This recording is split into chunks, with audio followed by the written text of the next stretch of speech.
मी दिव्या हुरकट साम संजीवनी आपल्या विशेष कार्यक्रमात तुम्हा सगळ्यांचं स्वागत। आज आपण चर्चा करणार आहोत मानदुखी, कंबरदुखी, दबलेल्या नसेवर विना ऑपरेशन उपचार आणि आपल्याला मार्गदर्शन करणार आहेत doctor Viraj Bhandari sir. Sir, कार्यक्रमात मनापासून स्वागत आहे। नमस्कार। चर्चेला सुरुवात करायची, मात्र त्याआधी आपण सरांची थोडक्यात ओळख करून घेऊयात। डॉक्टर विराज भंडारी हे Ayurveda, chiropractic, osteopathy, methods of manual therapy, spine adjustment, structural integration, marma therapy, visceral manipulation यांचे परदेशात प्रशिक्षण त्यांनी घेतले आहे। या सर्व पॅथी एकत्रित करून उपचार करणारे आधुनिक युगातील आधुनिक डॉक्टर म्हणून त्यांची ओळख आहे। केरलापासून महाराष्ट्रातील हाडवैद्य ते Poland, Europe, America, China, England, Australia या ठिकाणी मणक्याचे विकाराची आधुनिक उपचार पद्धती विना ऑपरेशन याचे प्रशिक्षण देखील त्यांनी घेतले आहे।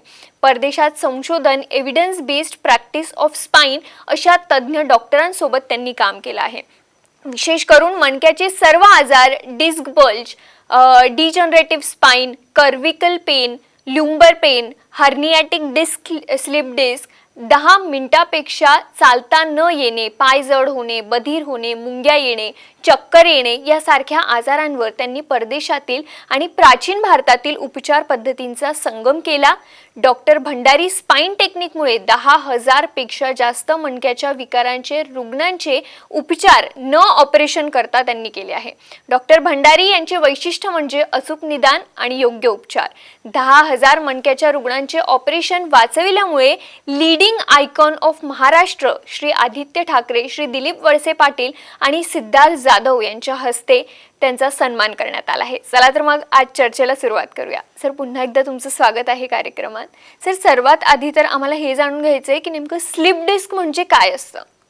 स्लिप डिस्क म्हणजे दोन मणक्यांच्या मध्ये न्यूक्लियस पल्पस म्हणजे दोन मणक्यांच्या मध्ये एक प्रकारची गादी असते। ती गादी ही पाण्याची असते। बऱ्याच वेळा गादीमधलं पाणी जे आहे ते मागच्या दिशेला पुढे मागे वर खाली सरकतं आणि ते सरकल्यानंतर ज्या दिशेला जाईल त्या बाजूची नस ही दबली जाते। म्हणजे नर्वस सिस्टीम, नर्व्स जे आहेत त्या दबल्या जातात आणि त्या दबल्यामुळे पेशंटला प्रथमतः पहिल्या स्टेजमध्ये दुखायला लागतं, त्यानंतर काही दिवसांनी मुंग्या यायला लागतात, पाय जड व्हायला लागतो, बधीर व्हायला लागतो। अशा प्रकारची वेगवेगळी लक्षणं या आजारामध्ये दिसतात।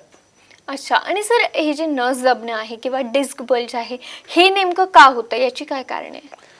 कोणताही आजार होतो त्याला कारण आहे दोन मणक्यांच्या चकतीमध्ये त्या चकत्या ह्या सरकतात। त्याचं कारण आहे टॉर्क आणि फोर्स। मनुष्य एखादी वस्तू उचलतो आणि तो उचलताना टॉर्क आणि फोर्स चुकतो, त्याच्यामुळे गादीवरती प्रेशर येतं। एखादा मसल्स हा ओढला जातो, ताणला जातो आणि त्याच्यामुळे मसल ह्या शॉर्ट होतात। काही वेळा फेशिया ताणला जातो आणि त्याच्यामुळे स्ट्रक्चर जे आहे पेशंटचं, कमरेचा भाग किंवा मानेचा भाग किंवा मिडबॅक ही उजव्या साईडला किंवा डाव्या साईडला शिफ्ट होते, वर खाली होते।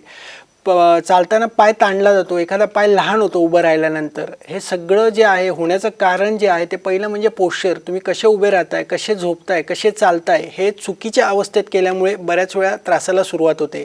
दुसरं कारण आहे आहार। एकदा जेवतो तो योगी, दोनदा जेवतो तो भोगी आणि 3 वेळा जेवतो तो रोगी। वारंवार जेवल्यामुळे अजीर्ण आणि अजीर्णातनं उत्पन्न पोटदुखी, गॅसेस होणं, मलावष्टंभ, कॉन्स्टिपेशन आणि त्यातनं उत्पन्न झालेली पाठदुखी। तिसरं कारण आहे वारंवार एका जागेवरती सतत बसून राहणं। 8 तास 12 तास आज ड्युट्यांमुळे लोकांना बसावं लागतं एका जागी किंवा उभं राहावं लागतं आणि त्याच्यातनं उत्पन्न झालेली पाठदुखी किंवा स्लिप डिस्क। एखादं ओझं उचलताना त्याचा टॉर्क आणि फोर्स काहीतरी वेड्यावाकड्या अवस्थेत उचललं जातं आणि त्यातनं ही पाठदुखी। अशी वेगवेगळी कारणं वेगवेगळ्या पेशंटमध्ये वेगवेगळी दिसतात। सर, मला पुढचा प्रश्न जो विचारायचा तो असा आहे की मानदुखी असेल, कंबरदुखी असेल, स्लिप डिस्क असेल, लंबर स्पॉन्डिलिसिस अशा बऱ्याच आजारांवर तुम्ही उपचार करता। तर तुम्ही जी आधुनिक पद्धती आहे आणि प्राचीन पद्धती आहे याचा संगम तुम्ही केलेला आहे। तर नेमक्या या पद्धती काय आहेत, आधुनिक टेक्निक्स आणि प्राचीन टेक्निक्स? कोणताही मणक्याचा रुग्ण जेव्हा दवाखान्यात येतो त्याचं निदान होणं हे खूप गरजेचं आहे। आज बऱ्याच वेळा डिस्क बाहेर येणं किंवा MRIचा रिपोर्ट फक्त पेशंट बघतात आणि ठरवतात की आता किंवा डॉक्टरांना दाखवतात, त्यावेळेस डॉक्टर सांगतात की ऑपरेशन करायला पाहिजे, नस दबलेली आहे, चकती बाहेर आलेली आहे। एवढं नुसतं करून आम्ही आत्ता बघतो गेली 6 महिन्यामध्ये आफ्टर लॉकडाऊन बरेच पेशंट हे 3-3, 4-4 वेळा लॅमिनेक्टॉमी किंवा ओझोन थेरपी किंवा इंजेक्शन थेरपी घेऊन माझ्याकडे येतात. तर बऱ्याच वेळा निदान हे मॅच झालेलं असतं. बऱ्याच वेळा पेशंटचं डायग्नोसिस जे आहे ते चुकलं जातं. त्यामुळे निदान करत असताना कोणत्याही मणक्याचा रुग्ण आल्यानंतर प्रथमतः आपण त्याची नाडी परीक्षा करतो. नाडी परीक्षा केल्यानंतर posture pattern, gait pattern, muscle testing, facial testing, patient कसा उभा आहे, कसा चालत आहे, कसा वाकत आहे याचं वेगवेगळ्या पद्धतीने निदान करतो. स्पर्लिंग टेस्ट, जिलेट टेस्ट, हे तिसरं नर्वोस्कोप नावाचं मशीन मी अमेरिकेवरून आणलेलं आहे. त्यामध्ये कोणता मणका कुठल्या बाजूला सरकला आहे, किती दिवसापासून सरकला आहे, चकती किती बाहेर आली, याचं सगळ्याचं एक आधुनिक निदान पेशंटचं केलं जातं. आणि त्यानुसार आपण मसल बिघडले आणि त्यातनं पाठदुखी चालू झाली आहे का, किंवा नसा दबल्या गेल्या आहेत का, फेशिया कुठेतरी मिसअलाइन झाला आणि त्याच्यामुळे ग्रॅव्हिटी चेंज होऊन, पोश्चर चेंज होऊन त्याच्यामुळे कुठे चकती बाहेर आली आहे का, 2 मणक्यातलं अंतर हे कुठेतरी पुढे गेलं आहे, मागे गेलं आहे, उजव्या साईडला गेलं आहे, डाव्या साईडला गेलं आहे. तर हे सगळं आपण प्रथमतः पेशंट कोणता आल्यानंतर त्यानंतर आपण एक्सरे बघतो. एक्सरेमध्ये कोणकोणते अलाइनमेंट कशी आहे, कोणता सेगमेंट कसा आहे, हे सगळं चेक करून मग ठरवतो की नक्की पेशंटला काय झालेलं आहे. बऱ्याच वेळा निदान जे आहे हे खूप महत्त्वाचं आहे आणि निदान जर परफेक्ट असेल तर पेशंट पहिल्या दिवशीच 60 to 70% पेशंटच्या सिम्पटम्समध्ये हे सुधारणा दिसते. अगदी sir, doctor Bhandari spine technique जी आहे, ॲडव्हान्स टेक्निक जी आहे, जे विना ऑपरेशन करता तुम्ही उपचार करता, ती नेमकी काय आहे, काय त्यात वेगळं आहे आणि ही उपचार पद्धती कशा प्रकारे केली जाते? डॉक्टर भंडारी स्पाइन टेक्निक म्हणण्याचं कारण आहे, गेले 12 ते 15 वर्षामध्ये माझे वेगवेगळ्या कंट्रीमध्ये जे स्पाईनसाठी चांगलं आहे, जे स्पाईनसाठी उत्कृष्ट आहे आणि ज्याच्यामध्ये खरेच रिझल्ट आहेत, अशा प्रकारच्या टेक्निक मी स्वतः जाऊन वेगवेगळ्या कंट्रीमध्ये शिकलो. त्याचे माझे 31 कोर्सेस वेगवेगळ्या कंट्रीमध्ये झाले. ज्याच्यामध्ये पहिली ट्रीटमेंट पद्धती आहे ती म्हणजे क्रायोप्रॅक्टर ट्रीटमेंट. आज सध्या खूप चर्चा त्याच्यावरती होते. यूट्यूबवरती बरेच व्हिडिओ लोक बघतात की बोन सेट करतात, ते मान सेट केली जाते, कमरेचा भाग सेट केला जातो. तर क्रायोप्रॅक्टर ट्रीटमेंट ही खरंच एक अत्यंत वैशिष्ट्य त्याच्यामध्ये काय तर वेगवेगळ्या 3-4 प्रकारच्या टेक्निक्स त्यामध्ये वापरल्या जातात. आत्ता सगळ्यात जगात जी पद्धत वैशिष्ट्यपूर्ण चालू आहे ती म्हणजे Gonstead technique, Palmer technique, Thompson technique. या सगळ्या टेक्निकचे वेगवेगळे प्रोब्स जे आहेत, वेगवेगळे टेबल्स, ड्रॉप टेबल्स, वेगवेगळ्या गन्स या आपल्या दवाखान्यात आहेत. जो काही मणका पुढे मागे वर खाली सरकला आणि त्याच्यामुळे नऊ दबली जाते, ते पहिल्याच दिवशी क्रायोप्रॅक्टर सेशन घेतल्यानंतर मुंग्या येणं हा जो प्रकार आहे किंवा चक्कर येणं हा जो प्रकार आहे तो पहिल्याच दिवशी कमी होतो. ही अत्यंत सुरेख टेक्निक आहे. त्याच्यानंतर दुसरी चिकित्साची पद्धत म्हणजे फेशियल मॅनिप्युलेशन. ही अत्यंत जगभरात आत्ता सगळीकडे एकदम त्याच्यावरती इव्हिडन्स बेस्ड ट्रीटमेंट आहेत. सायंटिफिक ॲप्रोच आहे. या सगळ्या गोष्टींचे इव्हिडन्स पेपर आज पब्लिश आहेत जगभरामध्ये. फेशियल मॅनिप्युलेशनमध्ये स्पेसिफिक पोश्चर करेक्शन केलं जातं. ज्या पेशंटचा ग्रॅव्हिटी नाही आहे, ज्या भागातल्या मसल ह्या शॉर्ट झालेल्या आहेत, ज्या भागामध्ये मसल ह्या इलॉंगेट झालेल्या आहेत किंवा पीळ वाढलेल्या आहेत, त्या सगळ्या मसलचा पॅटर्न पेशंटला एका स्ट्रक्चरमध्ये बॅलन्स केलं जातं. त्यानंतर तिसरी ट्रीटमेंट आहे मर्मथेरपी. चौथी ट्रीटमेंट आहे instrumented assisted soft tissue manipulation. Soft tissue आणि डीप टिश्यूला बॅलन्स केलं जातं. अल्ट्रासाऊंड थेरपी आहे, ज्यामध्ये कॅलोजन फायबरच्या गाठी जिथे साठलेल्या आहेत त्या सगळ्यांना सोडवलं जातं. चौथी प्रोब योगा मेथड जी आहे त्यामध्ये स्पेसिफिक कस्टमाइज योगा पेशंटचा झूमवरती आत्ता घेतला जातो. आठवड्यातनं 3 दिवस योगा पेशंटला ऑनलाईन आम्ही सेशन्स घेतो त्याच्यामुळे कोणताही रुग्ण दवाखान्यात आल्यानंतर त्याचं एकत्रित उपचार पद्धती कस्टमाइज दिली जाते. त्याच्यामुळे पेशंटचं निदान पहिलं करणं आणि त्यानंतर चिकित्सेचा एक पॅटर्न आखला जातो आणि तो महिन्यातनं 1 दिवस पेशंटला दवाखान्यात यावं लागतं. साधारण 2 तासापासून 4.5 ते 5 तासाचे उपचार केले जातात. त्या ट्रीटमेंटमध्येच पहिल्याच दिवशी पेशंटला 50% जवळजवळ 90-95% पेशंट पेन फ्री, मुंग्या कमी होणं, चक्कर कमी होणं अशा प्रकारचे वेगवेगळे सिम्पटम्स पेशंट सांगतात. अरे वा, खूप छान अशी ही सर्जरी आहे, ही उपचार पद्धती आहे. खरं तर तुम्हाला कंबरदुखी किंवा मानदुखी, लंबर स्पॉन्डिलोसिस अशा काहीही प्रकारचे आजार असतील किंवा असं दुखणं जाणवत आहे तर नक्कीच तुम्ही एकदा सरांना भेट द्यायला हवी. प्रत्यक्ष तुम्ही त्यांचं मार्गदर्शन घेऊ शकता किंवा सध्या तुम्हाला स्क्रीनवरती जे नंबर्स दिसत आहेत ते तुम्ही आवर्जून नोट करून घ्या. सरांची अपॉइंटमेंट घेऊ शकता आणि त्यांना संपर्क करून अजून काही तुमचे प्रश्न असतील किंवा शंका असतील त्यांचं निरसन करून घेऊ शकता. आणि हे सगळं जे आहे ते विना ऑपरेशन, न ऑपरेशन करता सर करत असतात. तर नक्कीच एकदा तुम्ही सरांचं मार्गदर्शन घ्यावं. अधिक माहिती तुम्हाला हवी असेल तर त्यासाठी डॉक्टर भंडारी स्पाइन क्लिनिक असं सरांचे यूट्यूब चॅनल आहे, तर तिथे तुम्हाला अधिक माहिती देखील मिळू शकते. तर तेही तुम्ही सबस्क्राईब करा आणि नक्कीच एकदा तिथे जाऊन तुम्ही व्हिडिओज बघा. एक छोटासा ब्रेक घेऊन मी लगेच परत येते. पाहत रहा साम संजीवनी.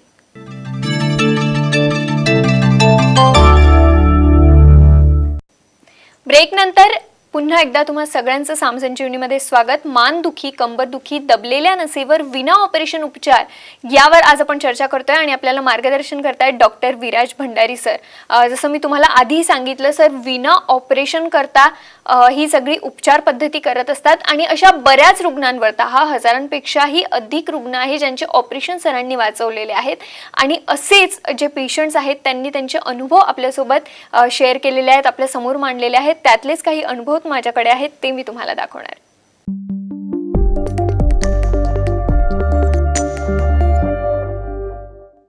नमस्कार, मी सौ निलिमा कासनगोट्टुवार. मी चंद्रपूर येथील रहिवासी. मला सप्टेंबर महिन्यापासून बॅकपेनचा त्रास सुरू झाला. मी वाकू शकत नव्हती, मी 2 पावलं चालू शकत नव्हती, बसता येत नव्हतं मला. मी स्नानसुद्धा उभं राहून करायची. आणि ज्यावेळेला मी सगळे दवाखाने फिरले, MRI करायला सांगितला ऑर्थोपेडिक डॉक्टरांनी, त्यामध्ये त्यांनी सांगितले की तुमची नस दबलेली आहे आणि तुम्हाला सर्जरीशिवाय उपाय नाही आहे आणि जर तुम्ही लगेच उपचार नाही केले तर तुम्हाला पॅरालायसिस होऊ शकते.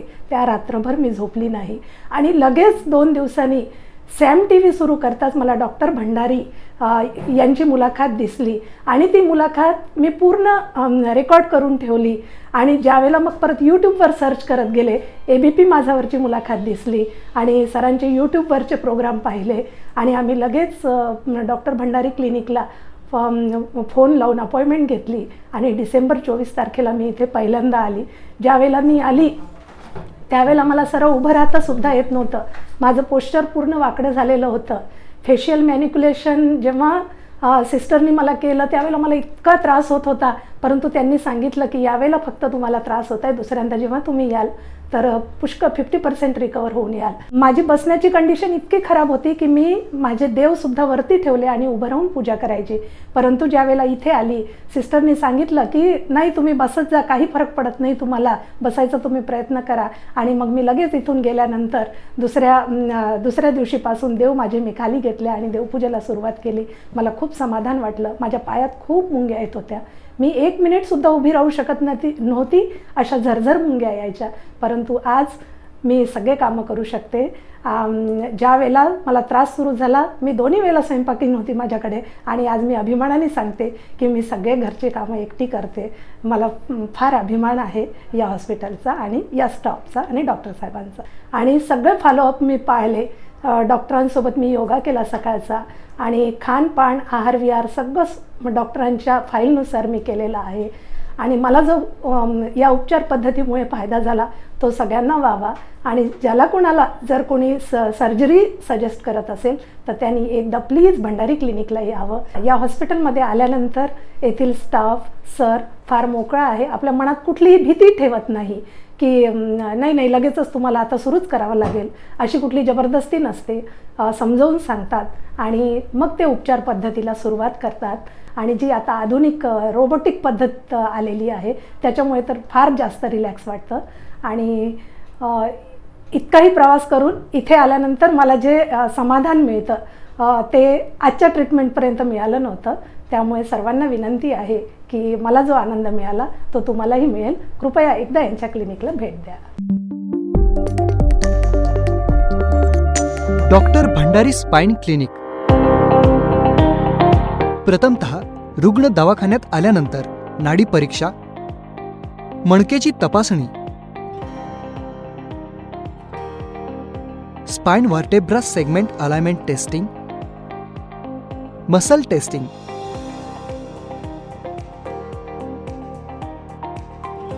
नरोस्कोप, gait pattern testing, posture testing, facial alignment testing,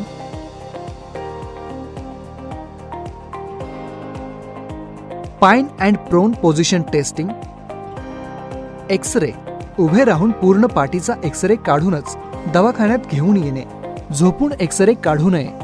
यानंतर निदान केले जाते मणक्याचा विकार का व कसा होत आहे, त्यानुसार रुग्णाचे ग्रॅडेशन केले जाते. 15 ते 20 प्रकारच्या उपचारांपैकी कोणते उपचार गरजेचे आहेत ते सांगून साधारण दर 28 दिवसातून एक दिवस 4 ते 6 तासांचे उपचार केले जातात. किती उपचार घ्यायचे हे पहिल्या दिवशी तपासणी झाल्यानंतरच सांगितले जाते. प्रथम दिवशी येताना सकाळी 10 वाजता किंवा दुपारी 2:30 वाजता वेळेवर आले तर त्याच दिवशी मॅन्युअल थेरपी व उपचार होऊ शकतात. त्यासाठी अपॉइंटमेंट घेऊनच यावे.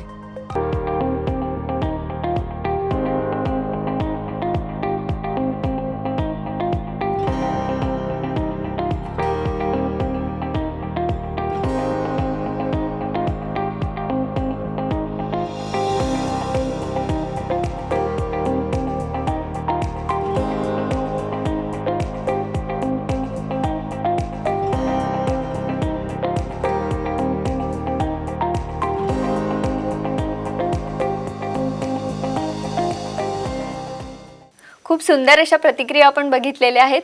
सर, पुढचा प्रश्न मला असं विचारायचा आहे की नस दबलेली बरी होऊ शकते का आणि ऑपरेशन खरंच टळू शकतं का? नस दबलेली नक्कीच बरी होऊ शकते. योग्य निदान, मी वारंवार सांगतो की निदान हे परफेक्ट जर असेल तर पेशंट 1,00,000% बरा होऊ शकतो. जर निदानच चुकीचं असेल तर ट्रीटमेंट या सगळ्या चुकतात.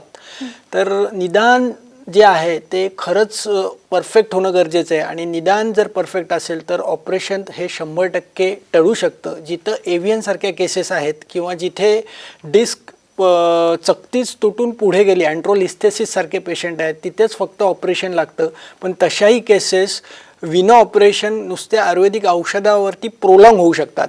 पण आमच्याकडे ज्या केसेस येतात त्यांना आम्ही पहिल्याच दिवशी क्लिअर कट सांगतो, हे असं तुमचं प्रोग्नोसिस असेल, पहिल्या 5 महिन्यामध्ये तुम्ही 100% बरे होताल. तसेच केसेस आपण भंडारी क्लिनिकमध्ये ट्रीट करण्यासाठी घेतो. ज्यांना गरज असेल की हे केस आमच्या ट्रीटमेंटनी बरी होणार नाही, त्यांना आम्ही पहिल्याच दिवशी क्लिअर कट सांगतो की ही ऑपरेशनचीच केस आहे, तुम्ही ऑपरेशनला जावा. त्याच्यामुळे येणाऱ्यांपैकी 99% केसेस या बऱ्या होणाऱ्या असतात. एखादी 2% केसेस ज्या आहेत की ज्या लिस्थेसिस सारखी केस जर आली तरच त्याला ऑपरेशन हे लागतं. त्याच्यामुळे अशा नसा दबलेल्या ज्या गोष्टी आहेत किंवा मुंग्या ज्यांना येतात, ते सतत पाय जड होतोय, बधीर होतोय, 5 मिनिटांसुद्धा पेक्षा चालता येत नाही आणि ज्यांची ऑपरेशन झाली आणि त्यांना त्रास होतोय तर नक्कीच ह्या थेरपीने बरे होऊ शकतात. अगदी सर, आत्ता जे प्रेक्षक तुम्हाला बघताय आहेत त्यांना तुमचं प्रत्यक्ष मार्गदर्शन घ्यायचं असेल तर ते तुम्हाला कुठे आणि कधी भेट देऊ शकतात? स्वारगेटला स्पाईन क्लिनिक आपलं आहे आणि त्याच्यावरती आपण सायंटिफिक एव्हिडन्स बेस म्हणजे आपले 2-3 सायंटिस्ट आत्ता आपले ऑस्ट्रेलिया, अमेरिकेत आमच्यासाठी काम करत आहेत. प्रत्येक पेशंटचं रिव्ह्यूज, प्रत्येक पेशंटचा डाटाबेस आपण यूट्यूब, फेसबुकला आहे. तसं स्वारगेटला क्लिनिक आहे. ज्या लोकांना अधिक माहिती पाहिजे त्यांनी यूट्यूब चॅनल आहे माझा, तोच पहा. कसं उठायचं आहे, कसं बसायचं आहे, कसं चालायचं आहे, हे जरी सुधारलं तर तुमचे आजार हे नक्कीच आटोक्यात येतात. अगदी सर, खूप पेशंट्स असेही असतात की ज्यांना फक्त म्हणजे एक घाबरतात ते की आपल्याला ऑपरेशन करावं लागेल. जेव्हा मान दुखते किंवा कंबर दुखते त्यांना ही खूप मोठी गोष्ट वाटते आणि म्हणून ते डॉक्टरांकडे जात नाही. तर त्या पेशंट्सना तुम्ही काय सल्ला देऊ इच्छिता? हे बघा, घाबरणं हे साहजिक आहे. ऑपरेशन कोणालाही सांगितलं तर सगळ्यांनाच BP वाटतं, कधी शुगर वाटते. तर घाबरून न जाता एक लक्षात घ्या, प्रत्येक पेशंटचं व्यवस्थित निदान केलं गेलं आणि त्यांना व्यवस्थित चेक केलं गेलं तर समजतं की कोणता मसल हा इन्व्हॉल्व आहे, कोणता फेशिया इन्व्हॉल्व आहे. त्याच्यामुळे कोणी घाबरून जायचं नाही आहे. नक्कीच एकदा फक्त व्हिडिओज आमचे बघा आणि एकदा भेटा येऊन, म्हणजे समजेल तुम्हाला की काय आमची टेक्निक आहे. आणि त्याचबरोबर त्या टेक्निकनी आज मी सांगतो 3-3, 4-4 वेळा ऑपरेट केलेली रुग्ण जे 2 मिनटं चालू शकत नव्हते, आज ते गिरनार चढतात ते स्वतःहून. 6 किलोमीटर सायकलिंग चालवतात ते.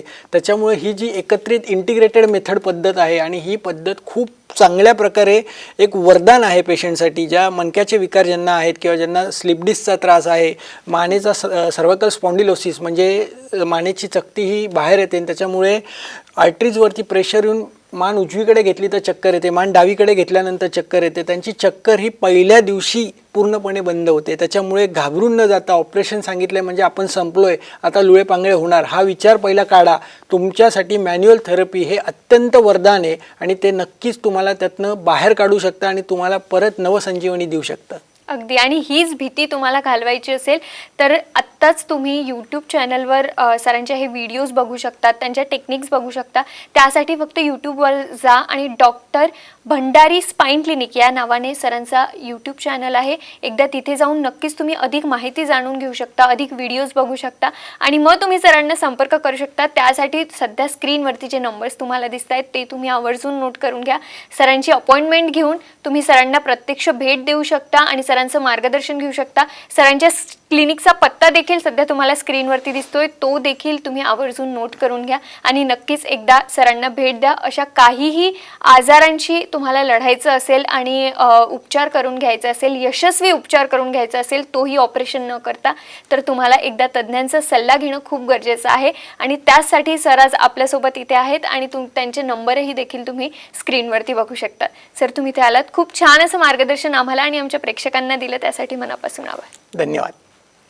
आणि साम संजीवनीमध्ये आज वेळ होते इथेच थांबण्याची, मात्र तुम्ही कुठेही जाऊ नका, पाहत रहा साम टीव्ही.